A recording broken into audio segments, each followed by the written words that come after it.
No, it's categorically untrue, and this comes down to how do they do this, right? Because governments don't like to hold themselves out uh, as direct liars, saying something that's trivially falsifiable. So, how do they get around this? How do they make a false claim without being held to account by journalists for making a false claim? There are two ways. One, you keep all the programs secret so nobody knows what's actually going on. That is the case here, but that's not actually the primary mechanism that they're using. The primary mechanism that they're using is language. They're denying that they do mass surveillance. They're saying, but we do bulk collection, which is something in their world that is entirely different. But in reality, in our world right now, everyone sitting in this theater, it is mass surveillance. Bulk collection is affecting you right now. If you have a cell phone in your pocket, a record of it is being made. It's being stored with local telecommunications providers for increasing periods of time, long beyond any sort of reasonable business requirements. And these are either being voluntarily shared, as is in the case in the United States, often far beyond what is required by law. These companies sort of they believe in the government, they identify with the government in a sort of nationalistic way. And in many cases, this is understandable, right? You want to see sort of be on the winning team. And government has contracts, government have money, they have a very solid reputation in most cases. Whereas the individual human rights, that's not going to get you a lot of business.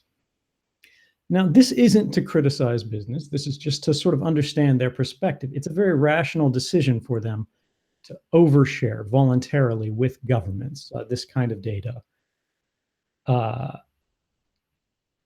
It furthers their interests. But what does this actually mean, right? So in the United States, of course, we have all of these mass surveillance programs. Let's amend this to the government's language so it's more clear. Bulk collection programs. This means when any of your communications travel over a US internet network, for example, through major US telecommunications providers, AT&T, Verizon, or an internet company, Facebook or Google, suddenly your legal protections no longer apply as they traditionally did, or as an EU lawmaker might expect them to. But rather, they're handled through these sort of clandestine and secretive US policy interpretations. So we have this program in the United States called Prism that became fairly well known because it involved the largest internet companies in the world. Apple, Google, Facebook, Yahoo, Microsoft, all of these guys, including they projected soon to be Dropbox, created secret agreements with the NSA. They didn't actually know in all cases that it was directly with the NSA. Instead, it was going through the FBI. But what it meant was the US government had access to any data that was on any of their servers. If it was for an American, they had to go to a court, they had to get a warrant. Now, that might sound reassuring, but they didn't go to a normal court. They went to a secret court called the FISA court, the Foreign Intelligence Surveillance Court.